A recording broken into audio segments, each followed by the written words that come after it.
నీకు చాలా కామెడీగా ఉంది డార్లింగ్. మన అంతే కదా darling. Anyway thank you so much. First of all రెబల్స్కి చాలా చాలా థ్యాంక్స్. ఎందుకంటే నేను తీసిన సినిమాని బిగినింగ్ నుంచి నన్ను ఎంకరేజ్ చేస్తూ ఇంత దూరం తీసుకొచ్చారు.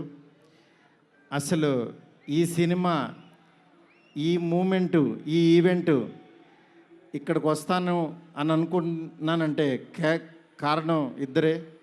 ఒకళ్ళు నా కింగ్ సైజ్ కట్అవుటు రెబల్ స్టార్, అట్లాగే ఈ సినిమాని మేమెంత ప్రేమించినా సరే వెనకడుగు వేయకుండా మమ్మల్ని నడిపించిన వ్యక్తి విశ్వాస్ సార్.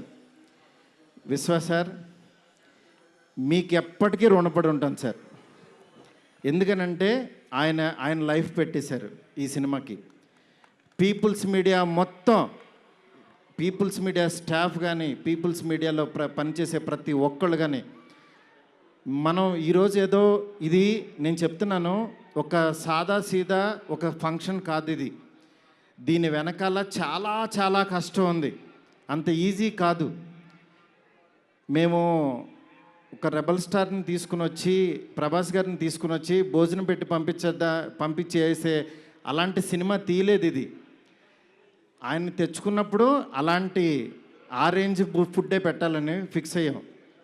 అందుకని మీకు నేను చెప్తున్నాను, థియేటర్కి వచ్చిన వాళ్ళకి మాత్రం 100% ఎంత ఎఫర్ట్ పెట్టామో మీకు కళ్ళకు కనపడుతుంది. నెక్స్ట్ అసలు ఈ జర్నీ ఇక్కడ కొంచెం మాట్లాడాలి. నన్ను మా ఫ్రెండ్స్ అందరూ మాట్లాడమని చెప్తున్నారు.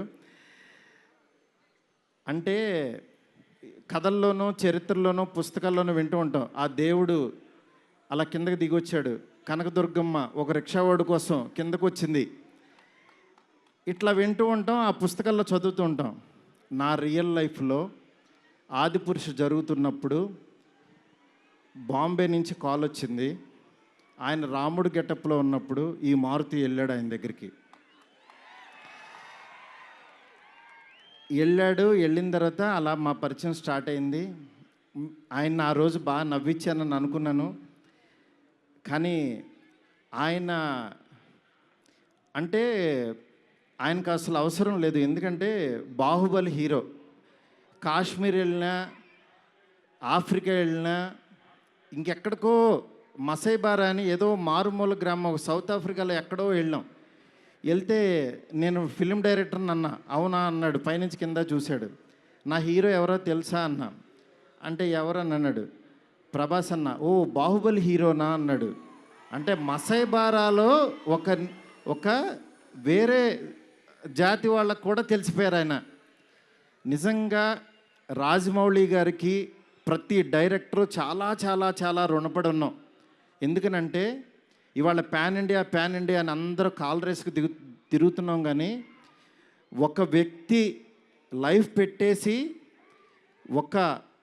ఒక మీడియం రేంజ్ హీరోని ఒక పాన్ ఇండియాకి పరిచయం చేసి ప్రపంచానికి ఈరోజు ఒక పెద్ద కటౌట్ని నిలబెట్టారు ఆయన.